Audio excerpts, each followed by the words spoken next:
Hello and welcome to this episode of the Vitality Secret podcast. I'm delighted to be here today with Lianna, who is the founder of Healthy by Lianna.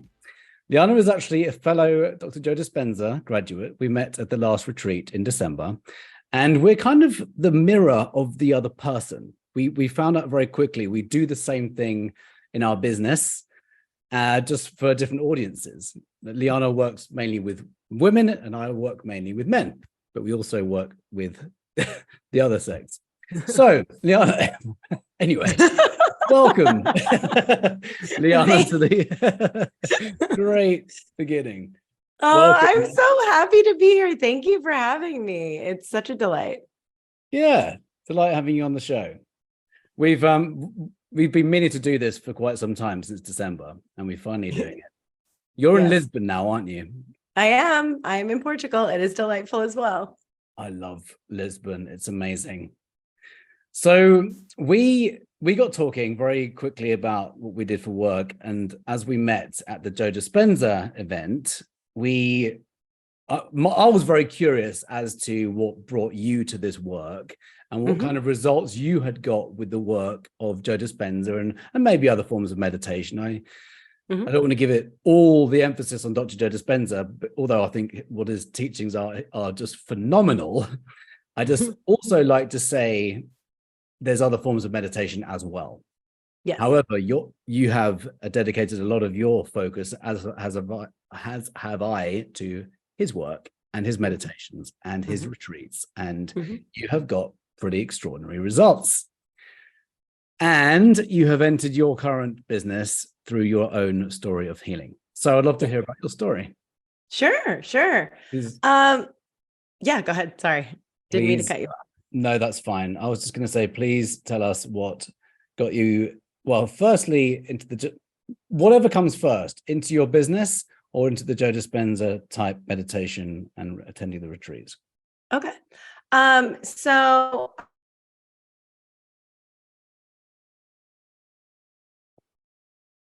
Goodness.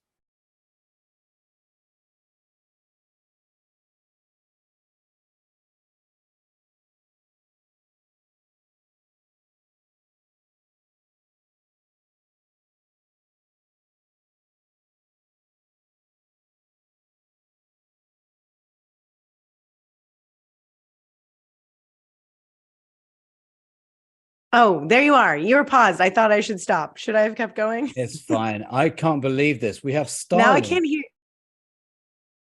We Your audio is slow. We have Starlink, which is like 200 megabytes or something. And it's meant to be pretty good because we have wide open blue skies, and there was a gust of wind, and apparently a gust of wind moved a satellite, maybe.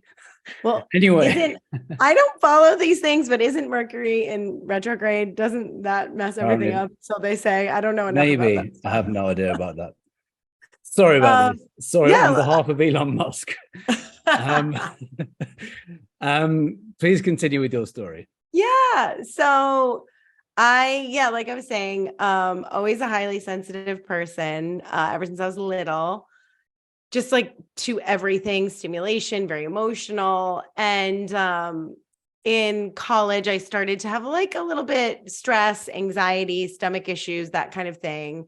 And then, of course, I moved to New York City and became an actress, which, of course, is not stressful at all.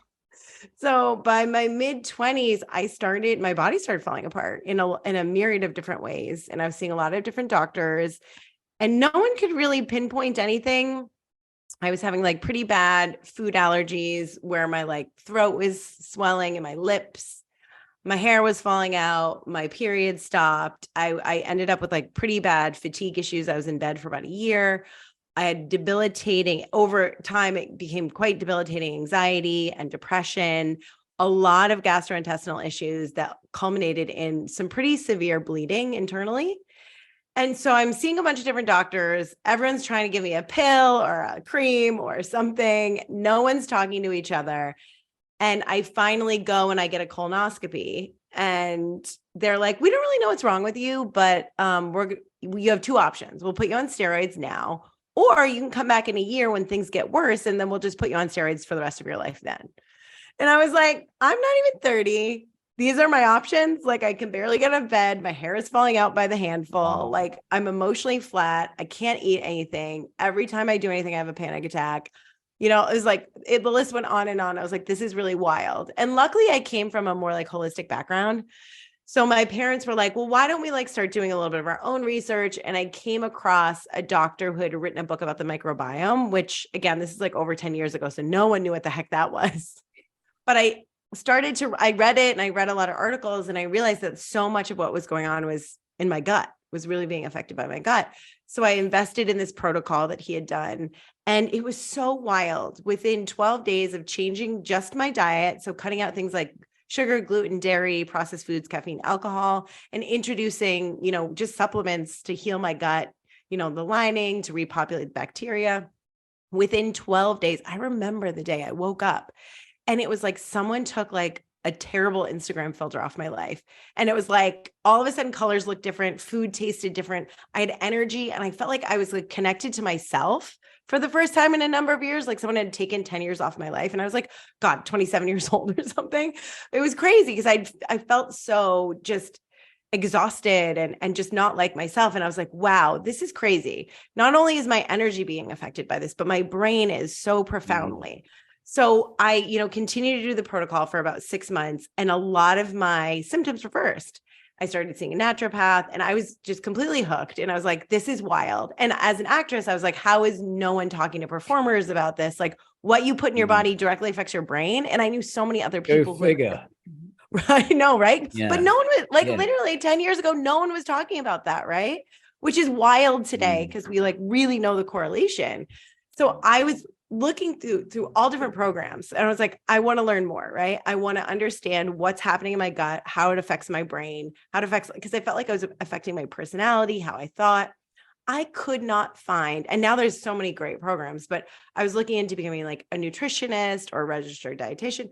No one was talking about the mind-body connection. And I end up finding this health coaching program. And I'm like, I don't even know what the heck that is. Like, this sounds like not a real job. But I ended up doing the program and it was life-changing and really affirming. You know, it really helped me to understand a lot of what I had done. And it was interesting. So my business started that way, where it was just this it was obviously a passion, but something I kind of had to do to save my own life, it felt like, because my body was literally falling apart. And it was one of those things that I kind of did on the side. I still was acting and people would refer me clients. And then I started teaching at a university and I would like guest lecture at NYU and do workshops. And it was a lot of it around like nutrition, just really understanding what you put in your body and how it affected your brain. And then understanding like, what is the root cause of some of these habits that you have where you make these bad choices and that, you know, you eat the thing, you drink the thing, whatever it is that affects your brain. And it was funny because I got to a point where I really still had fatigue issues because my cortisol levels were so elevated because I had inflammation for a number of years that went undetected, chronic, right? And so my cortisol levels were super high for a number of years. And then of course dropped. So I had all of these fatigue issues. And I remember my naturopath was like, you need to start meditating. And I was like, I don't have time for that. Like, I'm so busy. Like, I have all these things. Like, hell no. She's like, it is literally the best thing to heal your adrenals. Like, your nervous system is so dysregulated. Like, you're exhausted. You have to start meditating. And I remember I was just like so resistant for such a long time. And finally, through a series of events, I almost cut one of my fingers off. And it was like, I was pitting an avocado. Around this time in a hurry, not paying attention to things. And it was just one of those weird things where like, it was like the last straw and I ended up in the ER with all these stitches. And to this day, I put a knife through my hand doing an avocado. Those avocados are dangerous. Oh my God, that's so funny. You are not the first, like every time I tell this story, people are like, I almost lost my arm with it. I was like, it's so funny. I've just realized as well, you have an allergy to salmon. I do. You're the only person I've met in my life who has an allergy to salmon like me. Really? Yeah. Oh my God. That isn't, wait, how did we, that's crazy that you even remember that. But yeah, and that it's just salmon. Yeah. No, makes How could I not remember that? That's true. So I remember I like had to go to the ER and I had to get all these stitches. And I remember it was just like one of those weeks where like nothing was going right. Did you put it down as an avocado injury? I mean, it was so funny. The first responders show up and I'm living in Brooklyn at the time, and the police like come in and they're like, what happened to you? Cause I was kind of bleeding a lot. Like I definitely, and I would told them and they both were like, oh, like another one. We're leaving. We have another one. We have another avocado injury. But it was this funny moment where like, I couldn't really, I like didn't have much going on. I remember the Monday after the avocado event, I just surrendered. And I was like, I'm working so hard. I'm pushing so hard. I'm so exhausted. I give up. And I remember looking for this, like just going on YouTube and looking for some sort of like healing meditation. And I just started doing that. And I noticed pretty quickly the remaining symptoms I had started to dissipate. So that started my journey into meditation. And it was, in the beginning, it was maybe 20 minutes. It was inconsistent. And I started to notice it really helped my acting. It really helps, my mental health got even better. My reaction to things changed. My outlook on life changed. And, I remember just like, even I like lost a little bit of weight that I didn't realize I had. So I was seeing all these things change. And then I remember hearing Joe Dispenza on a podcast, and he was telling his story about how there is this intelligence in your body that, knows better than we do. And, he really like made the deal right with God. If he could like really heal his body, like he would dedicate his life to studying it and helping people. And it really resonated with me because I was like, I see how I created, just because of the fact that I'm highly sensitive, because I had the childhood I had. And then I moved to New York and just started doing all the things that would be overstimulating and exhausting. And, and everything from like unhealthy relationship dynamics to bad sleep, to too much alcohol, to a lot of pressure. All of a sudden I had created this perfect storm for my body to express disease. And once I started to change that, it started to heal. So I was like, oh, I created this environment. And I've gotten myself much better, but I feel like there's got to be a way, right? Like I can fully, and I was so down the rabbit hole, like I want to see if I can do this, right? Like this is so interesting to me. And here's this man that's telling me it's possible. So I remember I read Becoming Supernatural over a longer period of time. I thought I'd have this to yes, one, yes. anyone who's my personal favorite of his. Yes, I agree. It's the best. I and you and I were sort of briefly talking about this before, but one of the things I started to realize, because over time, all of the other interventions I had done in terms of like exercise and sleep and diet, I got to a certain point where I was ending a 10-year relationship where my symptoms started to flare up again. And I went back and I was like, I'm doing all the things, but like, why am I having these symptoms? Or like, they weren't working anymore. And I really saw the correlation between stress, right? Like that was the core issue for me. Mm-hmm. So it was like, okay, the meditation thing is really interesting. And like, I've seen it, work for me in the past, but like, there's maybe some deeper things I need to do in terms of like my nervous system and my relationship to stress. And I remember reading that book, and he started talking about emotional addiction. And I think that was probably my introduction to it. Yeah. I was blown away when I read that. We get addicted to the emotions of stress. We get addicted to stress. It's so wild. And then you look at your life and you're like, oh my God, of course. And I laugh because it was like, I had, somewhat of a stressful childhood. And then what did I do? I moved to one of the most stressful cities in the world. And I got one of the most stressful jobs you can get. They talk about auditions being like a minor car accident on your nervous system. Like that's how much adrenaline you get. Wow. And I'm doing that like, I don't know, 6 to 10 times a week. So I'm getting in like so my nervous system is so primed for stress, for adrenaline, all of those things. I am looking for the hit the whole time. And I remember when everything slowed down during the pandemic and I was really studying his work, I really started to pay attention. And it's so cool. And like everyone, you have to do this. I always tell my clients, like, start, like take a week, take 2 weeks and just pay attention to what your emotional state is every morning. Like, where are you starting? Where's your baseline? Because that's probably something, it's either that, like, that's probably something you're addicted to, or I have them do a meditation where they sit in really elevated emotions as long as they can and like try to amplify them. Like a heart and brain coherence. Kind of. Yeah. But like even more simple than that, like getting to a joyful state, picturing something really joyful, and then seeing where your body wants to pull you back into. Because you can't sustain that for very long initially. And all of a sudden you'll see where it's like you're more comfortable in fear or anxiety or stress. So when I started to pay attention, I noticed the first thing every morning would be this massive amount of anxiety in my chest. Would be when I first started to become conscious, that's what I would feel. And then my first waking thoughts were looking for reasons to affirm the anxiety. And every day I would find something, I'd rev up my nervous system, and then I get out of bed. And it was incredibly wild to be like, whoa, I'm choosing this. And not only does it make me stressed out all the time and feel bad, like it's physically making me sick. So I have the choice to do something different. And that's when I really started committing, really hard to his specific meditations. And they were incredibly helpful. Yeah, I love everything you've just said about, well, everything. One point that I thought about was the body is the subconscious mind. And yes, I love that. And I feel like it is. And I've never heard someone say like, yes. Yeah. It's interesting what happens when we have this almost, it's the habitual behaviors. It's the habitual unconscious behaviors we don't even think about. And we think it's normal to wake up in anxiety. And the moment we go out of it, we can do a 15, 20-minute, hour-long meditation. And then the body brings us back into the known, which is a stressed state, maybe. So it takes time to practice to become more calm and non-reactive. And once we become aware of it and we become so Joe Dispenza often talks about becoming the conscious observer of your thoughts. Yes. We don't need to default into that program, which the subconscious mind, AKA the body, brings us back to.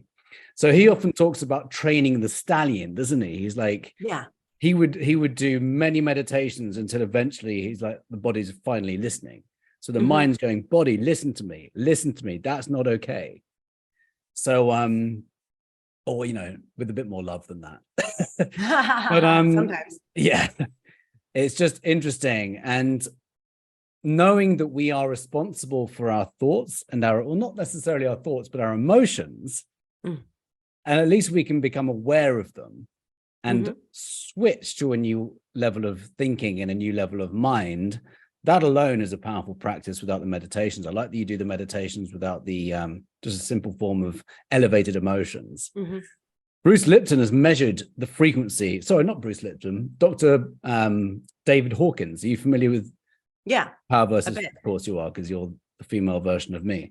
So there's a scale of consciousness and a scale of emotions, and there's different levels of emotions which are measured in terms of their frequency. And we are energy beings, and everything is frequency and vibration. Or Tesla says, if you want to find the secrets of the universe, think in terms of things. I'm talking too fast. Think in terms of energy, frequency, and vibration.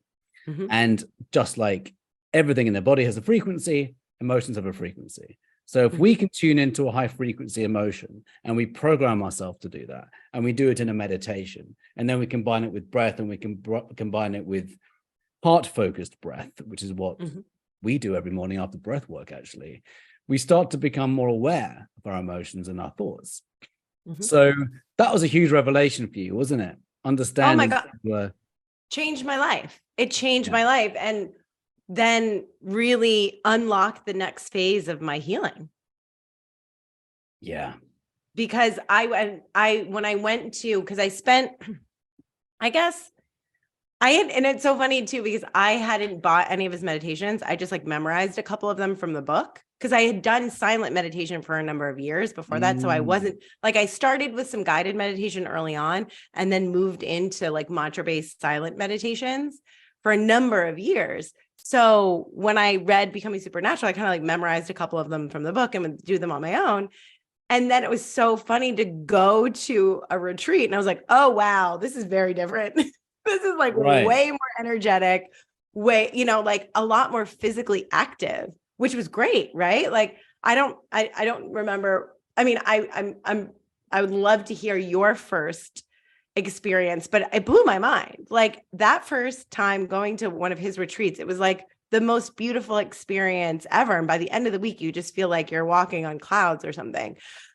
Yeah, completely. I would say one of my biggest takeaways from the first Dr. Joe Dispenza retreat was I felt like my heart burst wide open. And I was Yeah. thinking, even at the beginning of it, I was going, why doesn't everyone know this already? This is God's given, divinely provided tools. Why don't we know this?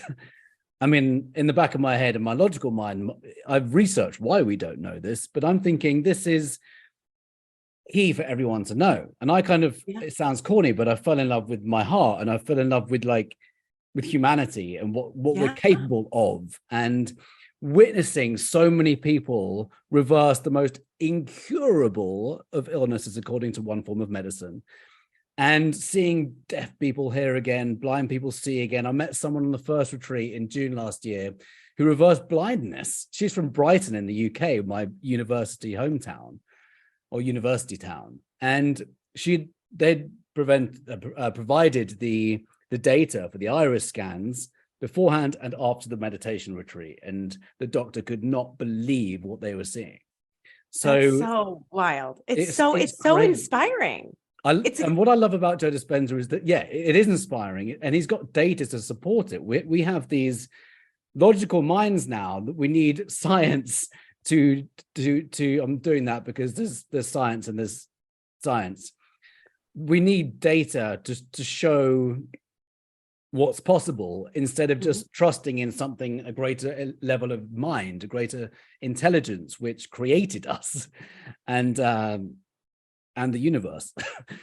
So when Joe Dispenza is showing us the data, what happens in the biomarkers, what happens in the blood, what happens when he's comparing novice meditators with advanced meditators, and the rapid change in thousands of like metabolites and immune markers and lots of long words that I can't remember the name of, but I remember there being over 2,000 or something. There's new information that appears in the blood over a course of 7 days. The second time I went there, I thought, I'm just going to go for a biological upgrade. I'm just hanging. Well, I feel like that's why you would want to go once a year, once every, because it does feel like you just get a reset. And that was the most amazing thing for me the first time I went, because I had really recovered. Like it had been almost, probably 10 years, because I got sick probably like 12, 13 years ago. It had been around 10 years since I really got sick, and I'd gotten a lot better, but there's still stuff happening.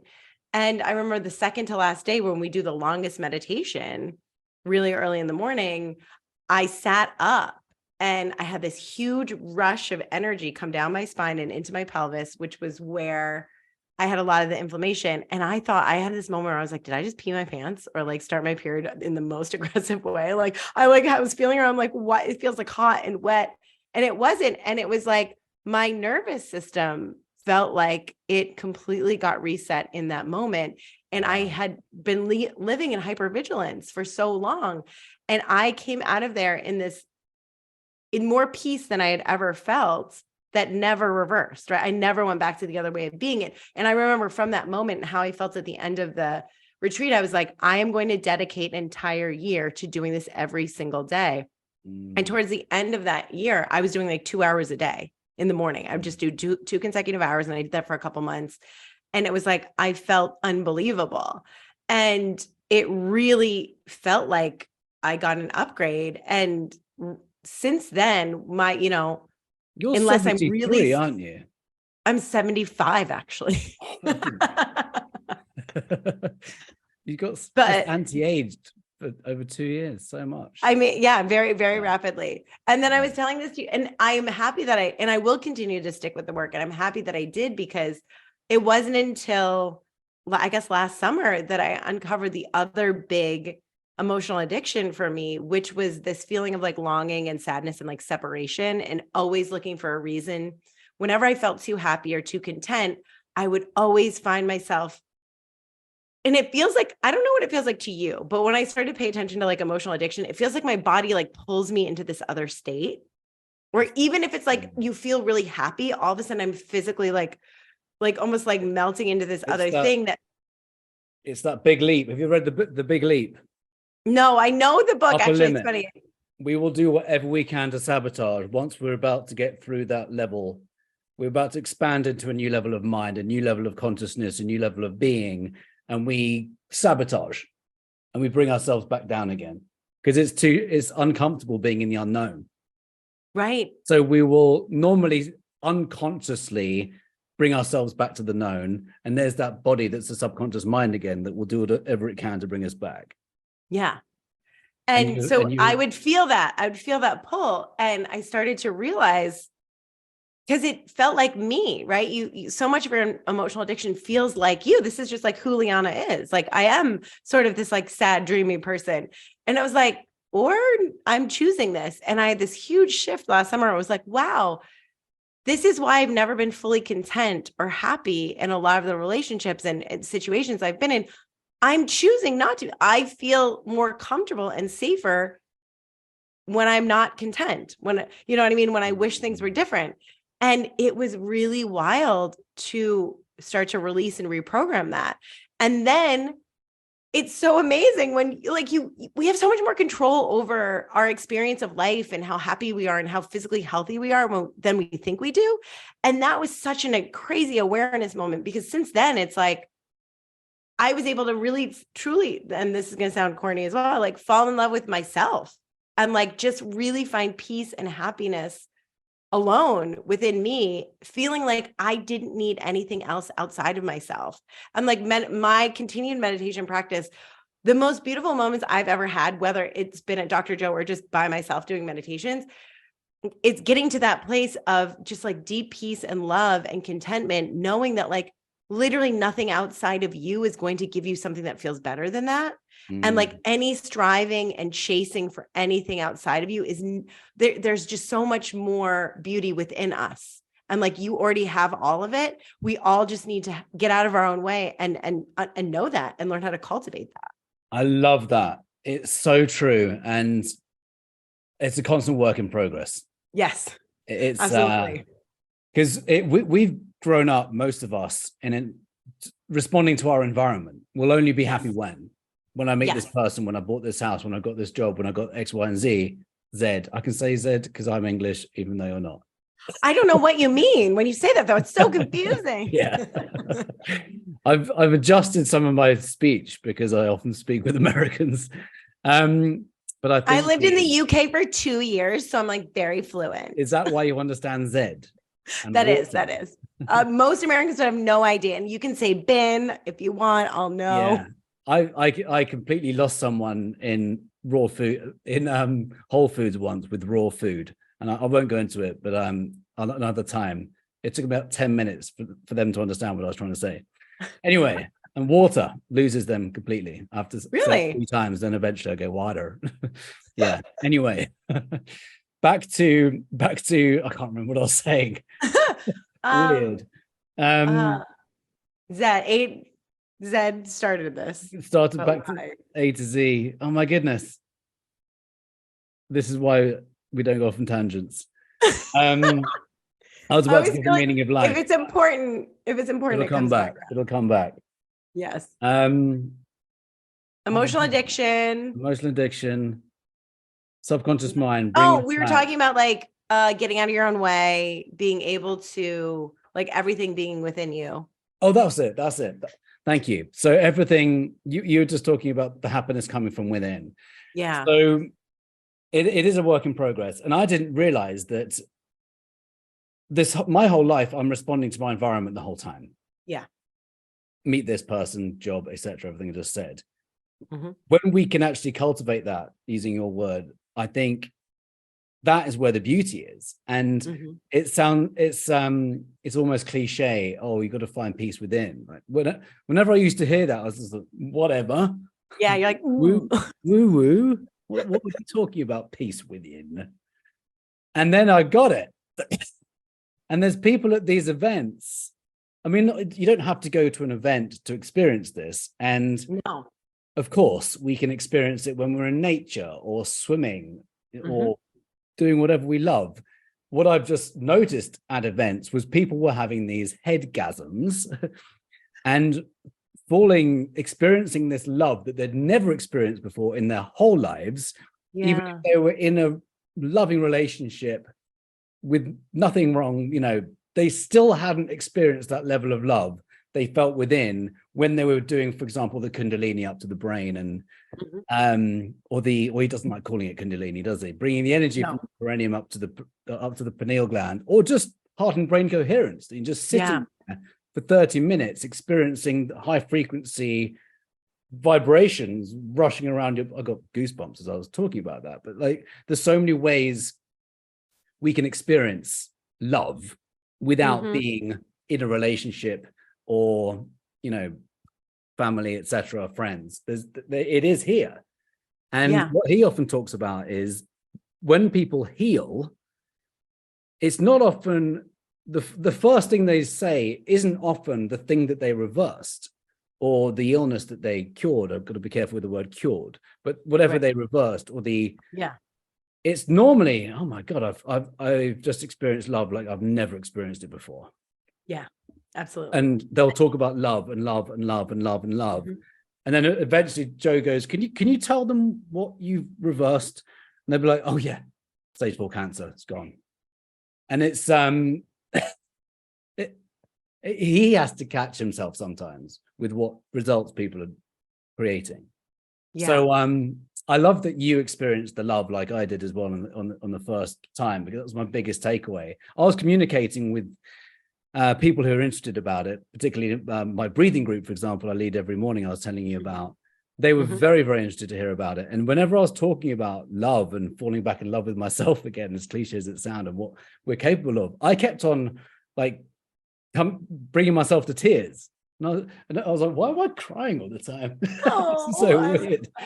Yeah. It's beautiful though. It's so beautiful. Well, and I always tell people there's just, as like a sensitive, empathetic person, being in a room with like 15 to 1800 people who are feeling love and the happiness, and like there is nothing more powerful than being in that energy. God, it is like the most beautiful thing. Like you can't help but open your heart and feel love and, you know, want to connect and hug. It's just, and then I remember the last day of the first retreat I ever went to in Mexico. After the retreat was over, there was a bunch of people getting up at 6:30 and doing walking meditations. And I went down and I was moved to tears because I'm like, not only has this been such a beautiful, healing, heart opening event, like that has shifted my perspective and my relationship to myself and how I feel about myself in the world, but what's more beautiful than being with like a whole bunch of people who are really trying to like, A, heal and love themselves more, but B, like have a positive impact in the world. Cause I feel like approach things more consciously. Like it's just really, and not that obviously not every single person is like a great person, but it feels like there's an intention there. And like, it's like, whoa, these are the rooms I want to be in. Like if I leave feeling like this, like, oh my gosh. Yeah, totally. The people you meet at these events are, well, they I don't like saying it, but like-minded, and they're all seeking and filling their cup up, doing whatever they can to improve themselves, to give more elsewhere. They say if we don't love ourselves, what love do we have to give? So many cliches, but it's it shows. And being in that room, as you said, sometimes I'm thinking, am I levitating? Like I felt so light and just energized. After the first week, I thought if I did have an illness, it would have gone. That's how it felt. And the coherence healings, my goodness. That's nuts. Let's talk about that for a second. Well, and it's so funny because like I didn't, no one's paying us, although maybe Dr. Joe should be. Yeah, it's good enough. But I did not grow up a spiritual person. I did not grow up. My dad was, a scientist and a doctor, and like my parents were not religious, and I didn't grow up with any of that. And it was in my healing journey when I, started to heal my body and find meditation that I started opening myself up. Well, weird things start to happen when you meditate, like good weird things, but like you start, life starts to take on, these coincidences happen, or you run into the right people, or, things flow in a way where you're like, and I would start to see this with my clients too, where I'm like, this is too weird. Like it started to open my mind up. And then going to Dr. Joe, and like, I'm sensitive to energy. I'm sensitive to a lot of things, but being in those situations and then really seeing and feeling, and like every time, like the coherence healings are so wild. Like I remember the last one we were at together at the end of the week, right? Because the energy gets more and more intense. And so the healings get more and more intense. And I just remember like the last days, you essentially would, you're helping someone heal. So there are like 4 to 6 people around this person on the floor who has some sort of, condition. And we all get to sort of an elevated emotional state, and your hands are where, you rub your hands together, you're feeling this energy. And at a certain point, you turn it on the person. And it was just like both the people the last couple of days started screaming as soon as because it was like, and then the craziest part, because like especially the first time, I'm like, what the heck is going on? This is the weirdest thing I've ever been a part of. Like, what is going on? This is so strange. And it would be like so much energy where I would feel it come into my body and feel like someone took me over. Like I feel energy coming from this person into me, from these other. And I was like, it's so weird that I was like, this doesn't make sense to me. And I'm feeling it. And it had to like open up my brain to this, like, okay, there are just other ways. There are things that we don't know about that maybe we can't explain. Completely. And it opens my mind a lot more. Yeah. I just want to say on the coherence bit, the way that this is all conducted, the way that Dr. Joe conducts it and the whole team is meticulous. I know you just condensed everything because we're in a short interview, and I just want to emphasize go into it to our audience. Sorry. Yeah, go into it. It was meticulously done. And we did a meditation for 45 minutes on a healer, embodying the energy of the healer. And it was carefully organized and curated, and it was so beautifully done. When we entered the room, imagine how many people were there last time, like 1,700? I think 1,700. Yeah. Entering in silence into this room, filling up from the front to the back, and there were pods of 4 chairs either side, and beforehand people who had elected to be a healee to have us, the healers, direct energy onto them. And by the way, beforehand he spent hours and hours and hours showing us the data about what happened in the body during these coherence healings, and not just for the healees, also the healers, who, as we channeled this energy, whatever you want to call it, coming through us, we also were getting a biological upgrade as we were being the healers for the healees. As this is all happening, I remember the first time at one of these coherence healings, I was in tears. Like the music that was being, I'm almost in it now, the music that was being played, the imagery on the screens, and the showing the energy about what's happening, between the coherence of the brain and the heart, and the energy. You can see those, you might be able to just picture what I'm talking about, seeing all that and seeing all these people lie between these chairs, surrendering to just allow us to just put energy onto them. That's all we're doing. I say it's all we're doing. It's amazing what we're doing. I've been to some remote coherence and localized coherence healings in LA since, actually. So that all happened, but we're knowing the data as well as having this profound experience connecting to love, because we actually spent considerable time connecting to very high frequency vibration, which is love.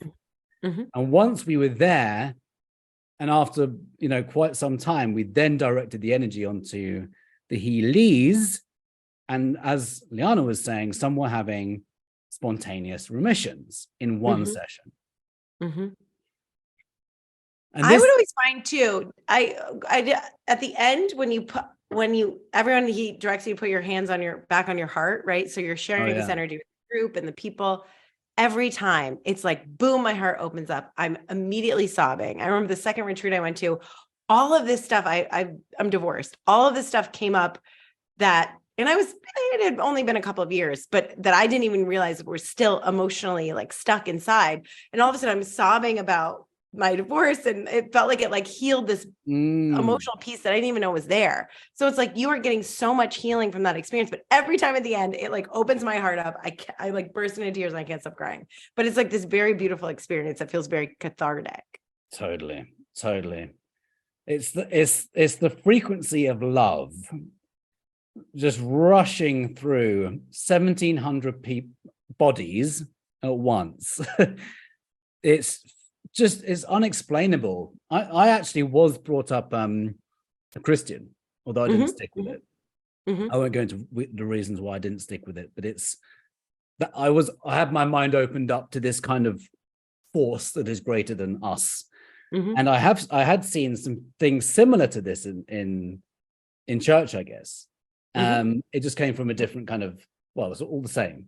It's just in a different environment. When we are at a retreat and we are all meditating, a free tool we all have, and we are experiencing high frequency emotions collectively. Heart math, about Heart Math Institute has been studying the heart brain connection since the 90s, since they discovered that the heart has a brain with 40,000 sensory neurites in the heart, a brain, an intelligence that acts independently from the head brain, connected to something else. Since they've been researching it and researching the connection between the heart and the brain, and what happens biologically with HRV, heart rate variability, and a very important biological marker for all health conditions, and all these other biomarkers. They've been studying the science of the heart and brain connection and what happens when we are experiencing emotions of love for heightened periods of time, and slowing down the breath and combining that with, high frequency emotion with focused on the heart. So we're doing all of this in this in the room with the coherence healings. He also prepared the healees, didn't he, to receive. It was important for them to be in that receiving state, in gratitude, in appreciation. So they'd also receive. But the point was I was trying to make a link between what I'd experienced growing up and the meditation. There's so much science now showing what happens in the body when we experience love, and we can get that right here. It's here all the time, accessible to us. It really is. It really is. Meditation. Whenever I do a fair amount of like writing articles for whatever websites and whenever I get interviewed and someone's like, what's the one health advice you would give? Like, what's the one thing everyone could do to be healthier? And I always say meditate. And it doesn't have to be Dr. Joe. It can be anything, because it is really the one thing that is, like lowers your blood pressure and blood sugar. It's anti-aging on a cellular level. It's good for stress. It's good for gut health. But also it changes your relationship to your brain and your thoughts and your body, and shows you how you can access and get into your heart space and elevate them. You know what I mean? Like, it's just the one thing that is free, is absolutely free, that you can do, that is not only going to change your physical body and, improve your health, but also change your relationship to yourself.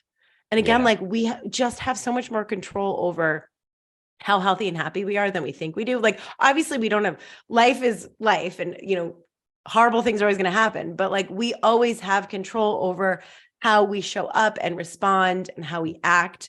And like, that's where people, I think, and I'm sure you find this as well, like people come to me and their life is not great, or they don't feel good in their bodies, and they're just on all of these autopilot programs that, came out of childhood or, cultural programming. And it's just really interesting, because I feel like the longer I'm in this space, right, it started with food for mental health and physical health and getting people like performing better and in their bodies. But the longer I'm in this space, the more it's just empowering people to connect more deeply to themselves, to learn how to listen, and to just like, go against what everyone else is doing, and understanding that like they're the only ones that know. And there is so much innate and beautiful wisdom inside of them that they can access, that will create the lives that they're looking for. Yeah, totally. Love all of that.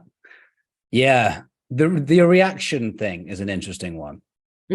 I had some tests in my own life during the first Mm-hmm. event and also the second one. Interestingly, the timing was same subject, 6 months apart, just more the second time. And during the event, because we're in that environment where we are connecting to the field, and we've been coached the whole time on all of this, that there's far more beyond these physical bodies. There's a field of limitless potential, of limitless opportunities, which I guess takes us away from the kind of healing the body part. Which, no, doesn't take us away, but I'm just talking about there's more to it than just the physical. There's the environment and our lives and those who we attract, job opportunities, relationships, money. It's like there's a whole field of limitless potential. And I remember doing a meditation called Changing Boxes. That was the one I got after receiving some news from someone in the first week. On the first week I was there in June. That's one of my favorites. I like change boxes a couple times a week still. That's one of my favorites. It is. Just understanding that I always think about Einstein's quote, no problem can be solved with the same level of consciousness that created it. Yes. And yes, we might have a problem with the current level of thinking or a current level of consciousness, but there's always potentials for things to be different. And they're all out there in the quantum field.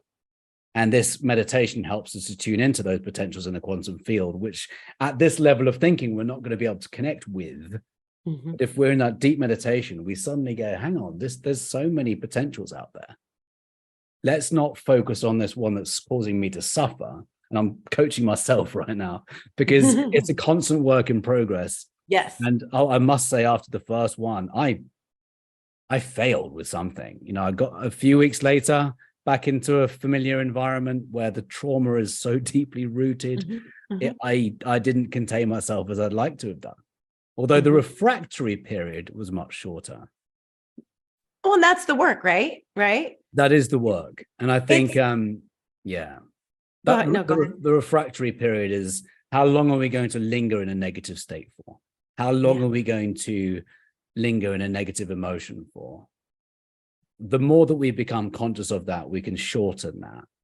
And I made an apology within a few hours and made up the person. And that in a previous life could have gone on for weeks, months, years. That's how I used to be many years ago. And understanding this, the teachings as well as the experience that Dr. Joe provides helps to manage our lives in every way, shape, and form. Absolutely. And I just love the idea that like the how, right? Like there's a problem. We're presented with a problem. Maybe we have the idea of a solution or maybe just a feeling that we'd like to feel at the end of it, right? Like maybe there's no specific solution. The how is not our problem. Yeah. And that to me was like the most liberating way to look at problems. It's like, not your job to figure it out, just your job to sit in what it would feel like for this to be resolved. And that's become one of I do the Alchemist or that's my favorite one. The Alchemist or Changing Boxes like a couple times a week, or sometimes I'll do Changing Boxes into the Alchemist. Like I did that for like 2 months last year where I would just do those two. And back to back. Yes. Yeah. I would readjust and then go into the Alchemist. And it was so beautiful because essentially what I was doing was like, retraining my nervous system. And at the end of the day, like the longer I would do Changing Boxes, you'd think of the problem, it'd be business or money or moving or whatever. And the longer I would do it, the more really at the core of what I wanted was peace and satisfaction. So it was like because with a lot of his meditations, you are going into what he calls the blackness. So you're not just like focusing on anything specific, which is really good for your brain. And I feel like everyone probably has a different relationship to that. And I remember in the last one I was at, someone was like, what does that mean to you? And I always picture almost like I'm dissolving into a bathtub of universal love. Like it feels like this warm bath of so like literally an hour a day, it would be like 30 minutes of like love soup, and then 30 minutes of peace, and then 30 more minutes of love soup, and 30 more minutes of peace. And then starting my day after that, it's like, oh, I'm a different human being. And again, it simplifies everything, right? Where it's the idea that like, I need all these specific things to make me happy, right? I have these all these ideas of what I need or what I need to look like or what bag I need or what my partner needs to look at. And with clients and myself, especially, it's like, well, how do you want to feel? Let's like get rid of the rest of it. Like hold all of those desires in an open palm and just really continue to practice. How do I want to feel? And man, your life changes in weird ways. Yeah. In weird and beautiful ways and unexpected ways. And that's the other part of it too, that I think is so cool, is like, the more you can let go, the more you get comfortable in the unknown, the more you're not gripping on these specific ideas of what you need and what life is supposed to look like, way more exciting and beautiful things happen. That's the magic, isn't it? It is. It's so wild. And it's so wild. And it's been funny because this journey for me, especially as like a very deeply empathetic, feeling sensitive person, was really, my trajectory, especially in the wellness space for the past 10 plus years, is going from thinking and ideas and using my brain into just really navigating everything on feeling. And it was just like, this has been, the move to Lisbon was probably the biggest leap of faith in that direction, because I like had come out of living in the UK. I thought I was going to go back to LA. I wasn't quite sure what I wanted. And then I ended up spending a month in Portugal, and it just felt good on my nervous system, on my body, every time I came back into Lisbon. And then I left and I was like, what am I going to do? And I just couldn't shake how good it physically felt to be here. So I basically moved to another continent because it felt good on my nervous system. And like, man, that was the right move. But like, that is how I make decisions now. And it's like, your body is so full of amazing wisdom. You just have to learn how to tap into it and listen. And like, that's where meditation, I think, is so powerful. Yeah, totally. And it's free. And it's free. Obviously, going to an event isn't free, but it's my God, it's one of the best events I would say it's the best event I've ever been to. Twice. Well, I haven't been to a lot of other meditation things, so I've been to events. Oh, like in general, I would agree. No, it was it's one of the best things I've ever done. Absolutely, hands down. Like most enriching, beautiful, mind expanding, like empowering. Absolutely.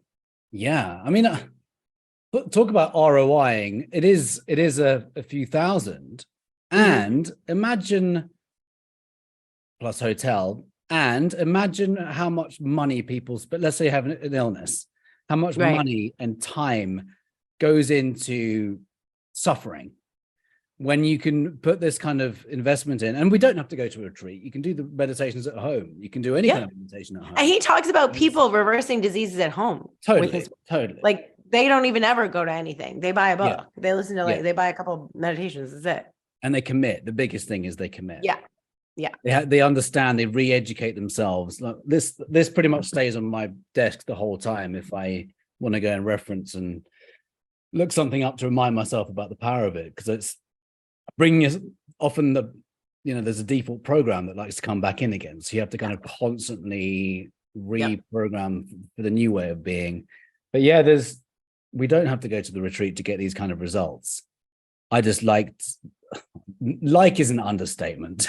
The environment that he provided made me think it was worth 10 times, 100 times what I paid for it.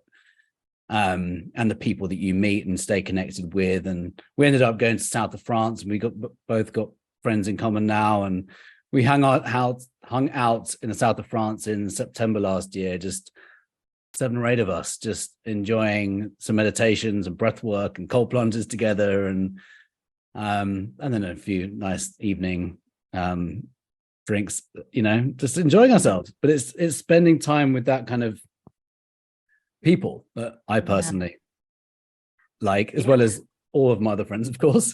It's just a different conversation that we have. Yeah. So it just shows you, I don't know, I feel like it expanded my heart, and it exposed me to a different level of love and satisfaction and wonder and like magic, even though that sounds so cheesy. It was like my experience of life changed, and it became better permanently. And as I continue to like cultivate these practices, Like I had, even this wasn't even a Dr. Joe thing, but I was like working with someone in January and she led me into a meditation. It was the most beautiful experience I'd ever had, where it was like pure bliss, half an hour, just sitting there being like, there is nothing outside of you that will ever give you this feeling. And it was so wild because I like could barely eat afterwards. I didn't want food. I didn't want anything. It's feeling like absolutely, I'm like, oh, this is why people become monks. Like there is a way to access these feelings. And like, truly I know this is so cheesy, but it's all inside of you. And like, there is and the more you learn how to first, because I always feel like and you maybe see this too, where it's like people come to me in disconnection, in suffering, in survival, right? So the very beginning of it is like, how do we get them feeling physically good? Because it's hard to inhabit your body. It's hard to listen to your body if you don't feel good in it, right? So how do we create this safe physical environment for you to be in your body? And then from there, it's really getting them to listen and trust themselves, and then really just creating a space for them to run in whatever direction they need to. Because all of a sudden then it's like, oh, I have the treasure map or the tool book to all of this. But I can't, when people ask me what I do, it's like, at the core, I think I watch people fall in love with themselves. And it's the most profound and beautiful. Like, I'm like, how did I accidentally stumble into this experience? And I was like, I was an actress for a number of years. And I remember like, I had a movie that went to Sundance. I got to do the red carpet and, people are taking your picture and shouting your name. And that was like such a high, right? And I did stand up for a bit. And I remember I did a big club and it was like the same sort of thing. But after both of those experiences, it was like, I need more, right? It was like this empty chasing, like I want to do more drugs feeling. And the thing about like the Dr. Joe stuff or the work that, we both do for people, those experiences where whether you're experiencing like your own connection to love and wonder, or watching, or like being a container where someone else can discover that within them, it's like, I don't need anything else. Like there's nothing more beautiful than that. Like I'm so content. Yeah. Yeah. Beautiful. I just realized we've been talking for, an hour now. I have a question for you. Do you think, firstly, just before we spoke, you said the final 20% of your healing journey was with Joe Dispenza. Yes. What were the final kind of things you reversed, or was it more like previous things were resurfacing? I would see previous things in terms of mostly it would be related to like a little bit of like all of a sudden something would happen and I would notice a little bit of like internal bleeding again. And I was like, okay, this is really crazy. Like for a number of years this stopped, or I was able to like manage this with other things. I'm like, so it would almost be this indicator, this like not great alarm that like things weren't going wonderfully. And it would just, this experience of like hypervigilance where I couldn't ever fully relax. Like I could sleep to an extent, but it was like this gripping almost like on a cellular level where it was like, I didn't feel safe. And like, the more you do this kind of work, the more sensitive to that and the more I like sort of understand that. But yeah, I would notice like a few symptoms here and there, or I would get like I like started developing rashes later on. Like I would get really sensitive stress and I would get like rashes on my arm or under my eye. So it'd be like a rash thing or like a tiny bit of bleeding. And then it was like, okay, like things are not fully okay. And when that started to happen, like when I started to do the Dr. Joe stuff and I felt my nervous system reset, I would very much, like that hypervigilance disappeared. So I felt like peace and calm and relaxation, and my relationships to stress and anxiety changed.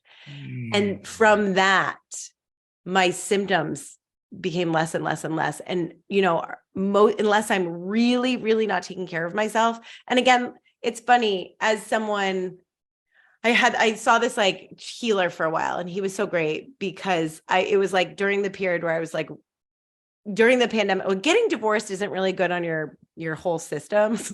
Like, I feel like I was sick, I healed my body, and then I like got divorced and changed my whole life. And like things started to resurface a little bit, obviously, because it was so stressful and disorienting. And I remember I started to see this healer, and he's like, listen, like your sensitivity is a gift, right? Like these are all gifts that, 100 years ago people would really come to you for, but like at this state of the world, like it just makes you seem broken all the time. And he really allowed me to really look at, and so did the Dr. Joe work, really shift my relationship to how sensitive and how reactionary I was to things. But like the more you start to pay attention to your body, the more you start to see the nuances of things. And so the Dr. Joe work really, really helped me to catch some of like the hypervigilance and the stress stuff earlier and start to notice and be able to redirect and calm down, when before I would get really wound up in it and it would affect my body pretty quickly. Interesting. So it was tools and an awareness, as well as reprogramming. Being the conscious observer. Yes, all of the above. I love it. Do you think you'd have ever discovered this elevated way of living if it wasn't for your own health challenges? No, I mean, I think it's a blessing. Like literally such, I feel like, especially now with what I do, I'm like, oh, this is what I'm supposed to be doing. Like I came here to do this. And it was like, I was going in this other direction and my body was like, no, I'm going to pull you back this way. So no, as much as it was really hard, I couldn't be more grateful because it was an education. And it was funny, for a number of years, I was like continuing to be like, should I go get a master's or a PhD, or should I also become a doctor? Should I do all these other things? And I remember talking to this one therapist who has a PhD, and she was like, listen, like you healed your body. That is almost better than a lot of, yeah. She's like, that's your PhD right there. And really that journey helps me. I feel like what I do allows me to be a lot more effective because I've been there. Like I understand, I have empathy for all of, and especially women like with autoimmune disease stuff on the rise, like there's so many complicated things that are not just one thing, right? It's related to stress, it's related to trauma, it's related to emotional stuff. And maybe your, physical habits, your, diet, your lack of sleep or whatever it is. And it's like, because I lived in such a gray area and had to learn all these different things and try these different things, like it makes me so much better. I'm so much better off and better equipped to help a lot of people who do have a lot of the weird gray area stuff. And like, I came into it too. And it's interesting because I remember there was this one woman in one of the retreats that she reversed Parkinson's. She was in her late 30s.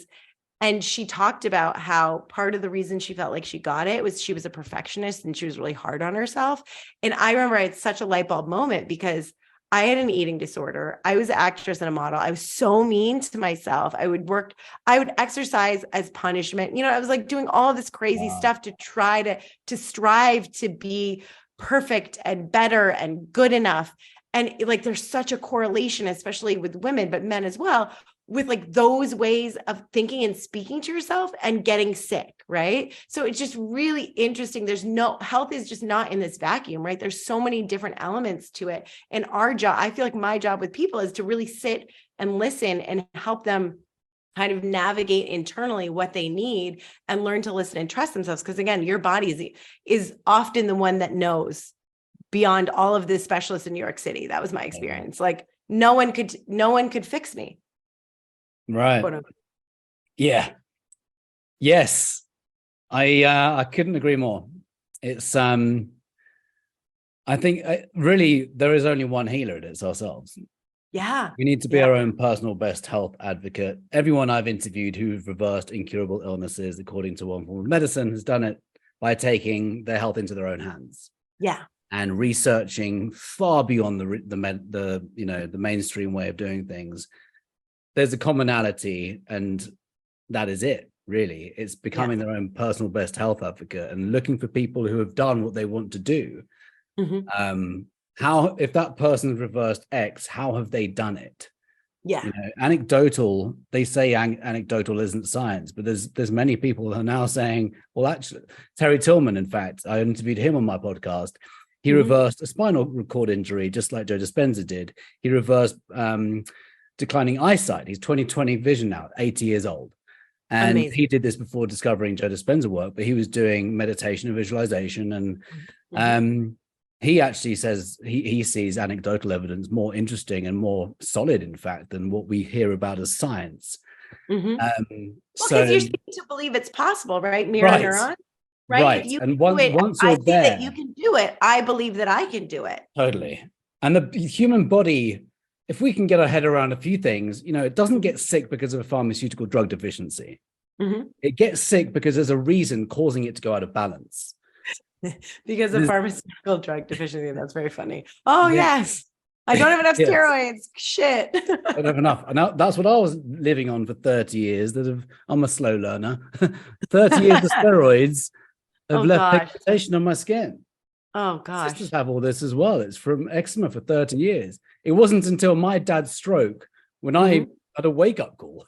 He was my wake-up call, basically, because he had... Wow.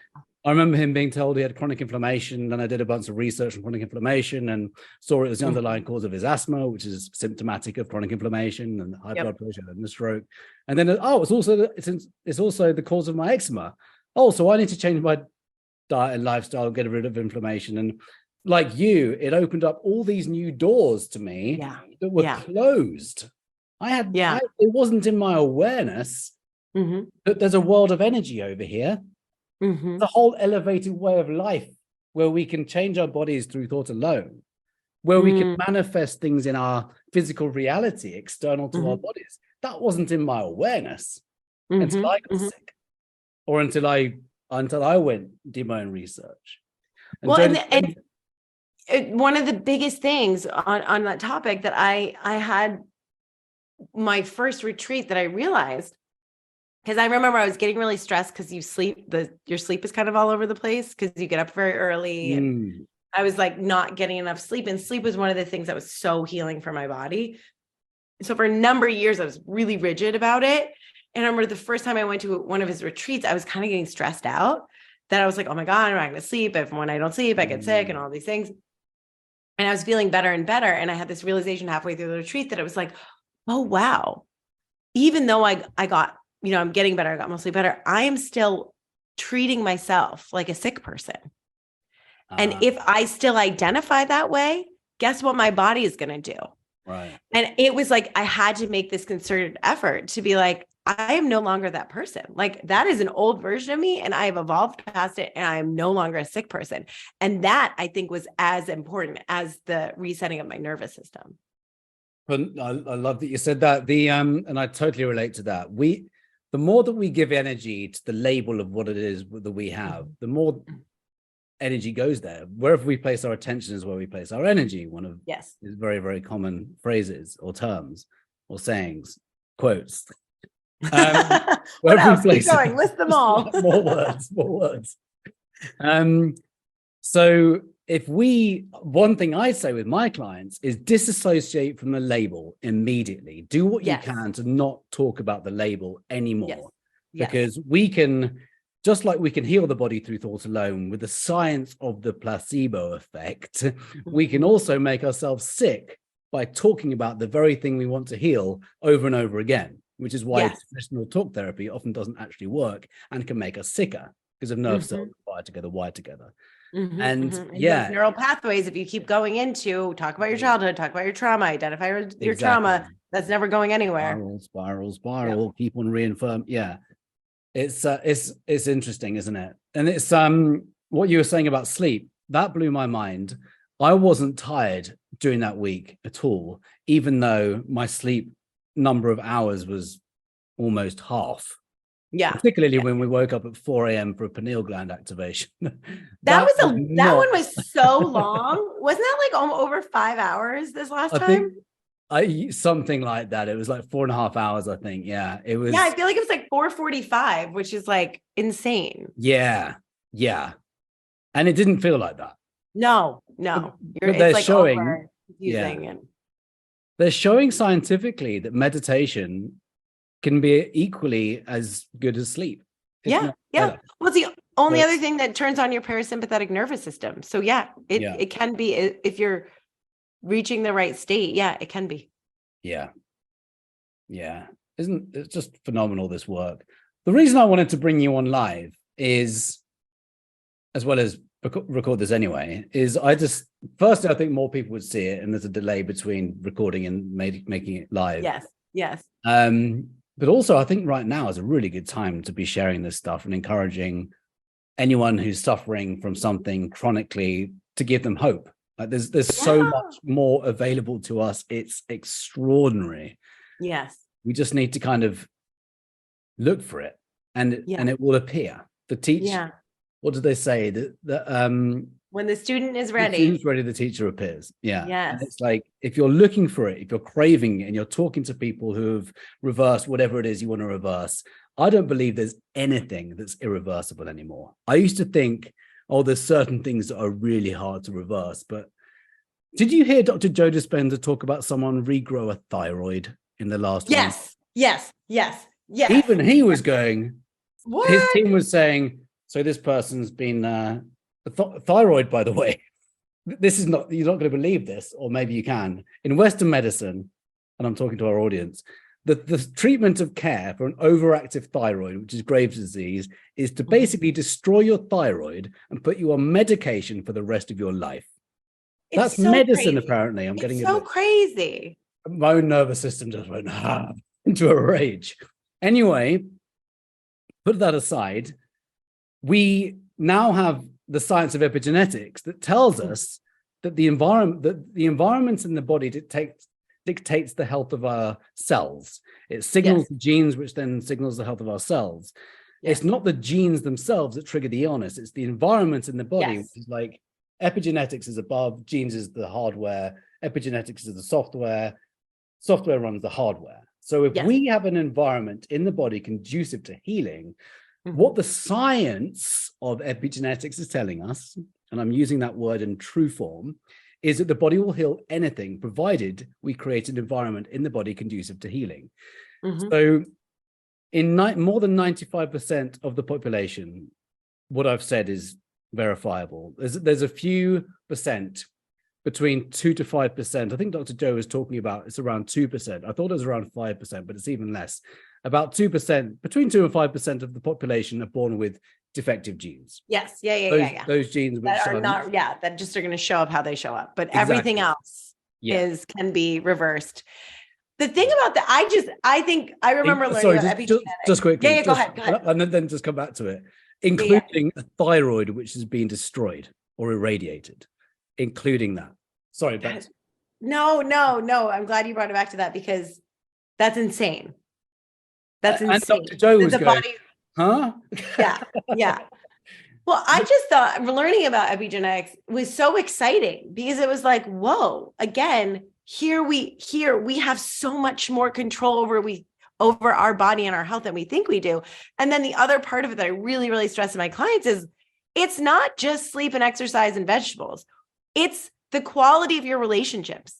It's how you speak to yourself, right? It's how you deal with stress. So again, health isn't in this vacuum of like calories and working out.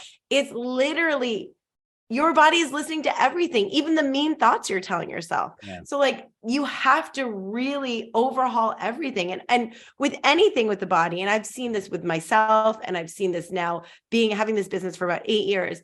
Anytime there is something wrong in your body to varying degree, whether it's just IBS to weight stuff to autoimmune, like whatever it is, I feel like it is your body just screaming at you to redirect, right? Like your body, again, is like you said, like your subconscious mind, and there's a disconnect and your body is screaming for you to pay attention and to change something. It's just showing you that something's not working. And 100%. If you can listen and, quiet yourself down enough to really look inward and start to pay attention, like you said, a lot of things are reversible. Yeah. I see symptoms as warning lights in the car dashboard. No, we wouldn't, if the car broke down, we wouldn't take the car to an electrician so they'd rewire the light so it stops flashing. We take the car to the mechanic so the mechanic can fix the car at the root cause. Yes. Otherwise, guess what? It's going to get worse. And that's kind of what happens with a particular form of medicine these days. I find it difficult calling it medicine. I know it's going to rile some people. I think it's amazing for certain things, emergencies, and keeps us alive, and absolutely honor it for that. When it comes to the treatment of chronic illness and dis-ease, I don't really rate it at all. In fact, I think it causes further harm. And It can.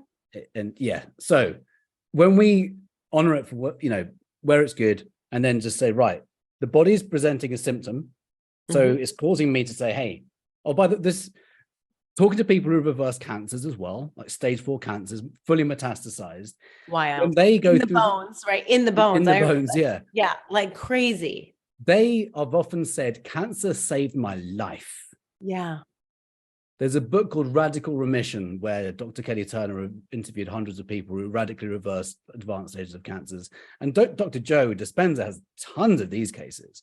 And they say, the crisis that we meet in our lives, whether it's an illness or relationship or depression or financial challenges, it's normally crisis that causes people to go and do this kind of work and go inward. If without the crisis, that we wouldn't often discover this. And I see that these illnesses can be the greatest gateway to consciousness if we want it to be, and if we allow it to be. I joke. Yeah, go ahead. Go. After breathwork a few years ago, one of my friends in my breathwork class talked about how vanity is the gateway to consciousness. And I went, I thought about it and I agreed to an extent. And then I kind of tweaked it. And I put this in my latest book. Maybe sickness is the gateway to consciousness, because it causes us to look at this warning light. Hey, what's out of balance in my life? Yeah. What can I do to go and investigate why my body is being so kind enough to give me this gift of this symptom? Yeah. You talked about earlier, these things being gifts, and I totally relate to that.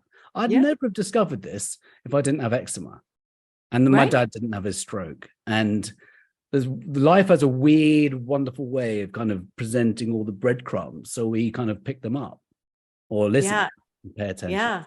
No, I any sort of dissatisfaction or dis-ease or weight or whatever with the body, it is, it's asking for you to pay attention. And I always joke, because I started doing these group programs during the pandemic, because I'm sure you experience this too, where like everyone was having a physical and mental health crisis simultaneously for the first time. So, and again, like as a health coach, I kind of like am in that gray area of looking at everything. So all of a sudden I had so many more clients, and I ended up putting together this program, really looking at like, okay, here are just some tools and some science and some understanding about how to optimize your physical body. And then let's look at the mental health aspect of it also. And I got an influx. I ended up on some podcast. I got an influx of a lot of like Midwestern moms. So there was a year or two period where people were like, what do you do? I'm like, oh, I essentially teach consciousness to Midwestern moms who like were eating TV dinners.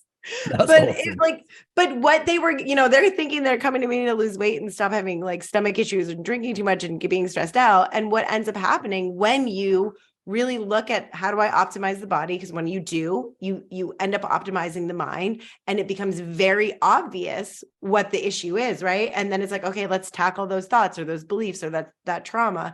And then all of a sudden you're connected to yourself. But through the body, the struggles of the body, it can be this beautiful doorway into a much bigger, more beautiful life. Your body's just telling you that there's something more and something's not working. Yeah.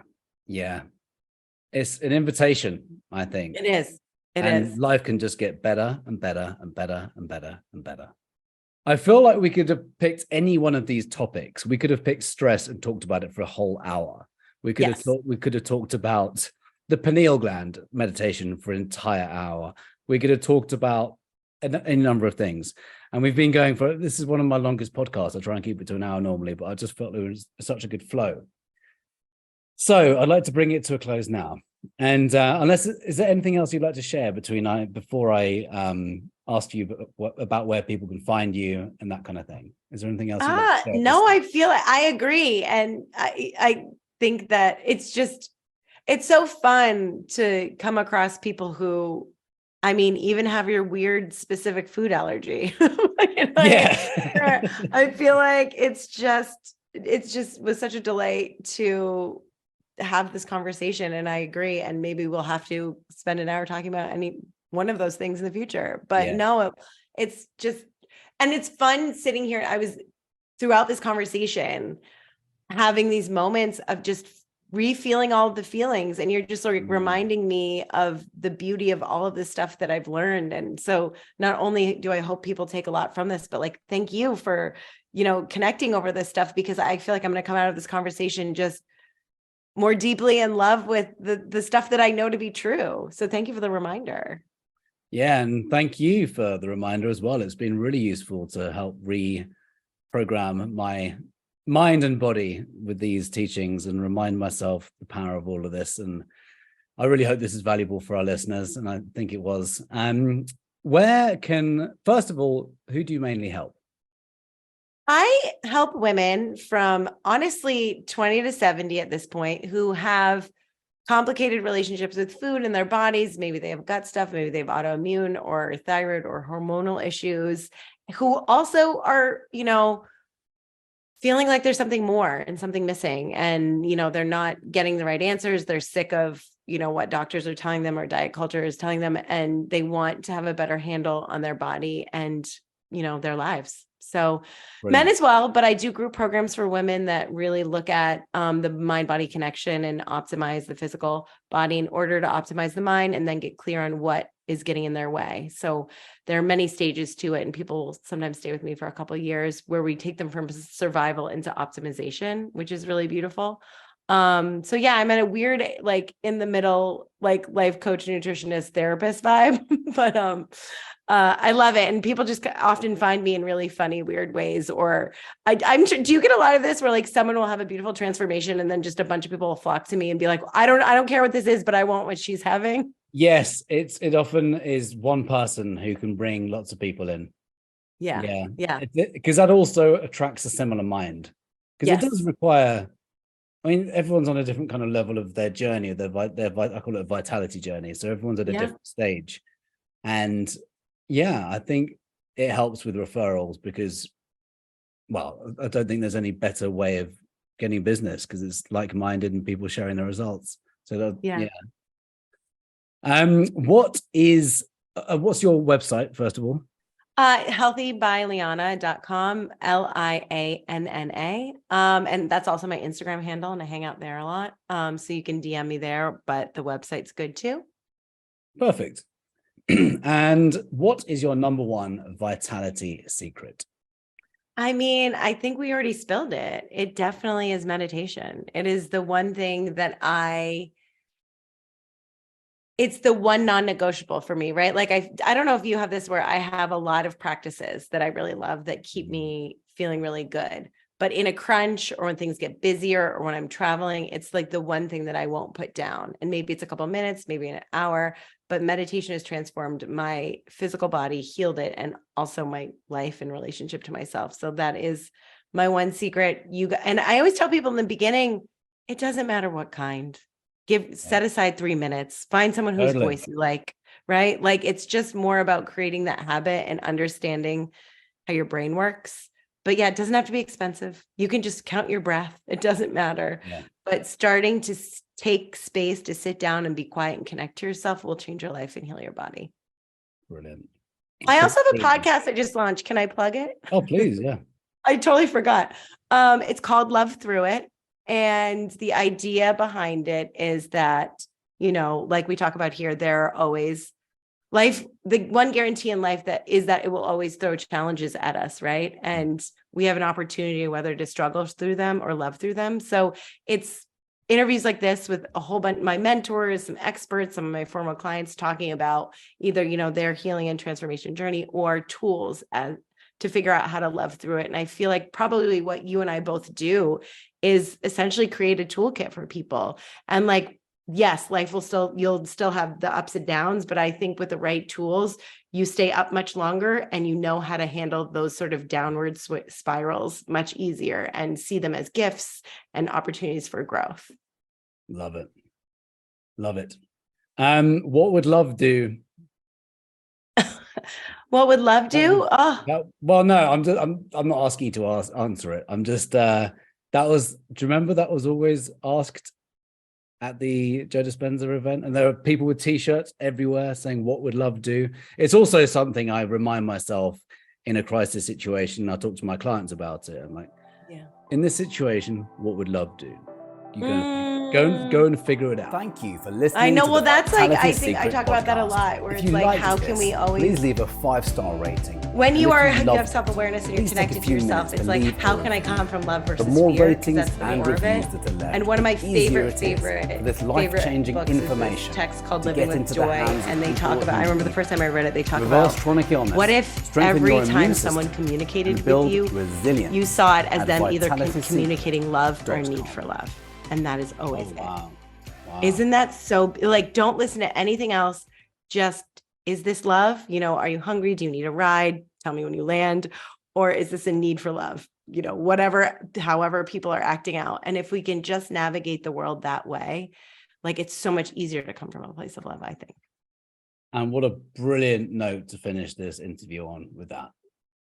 Thank you so much, Lianna. It's been a real pleasure. It's been fun talking with you. And I think we can do more of these with a specific subject. Absolutely. Thank you so much for having me. This has been such a pleasure. My pleasure. Thank you.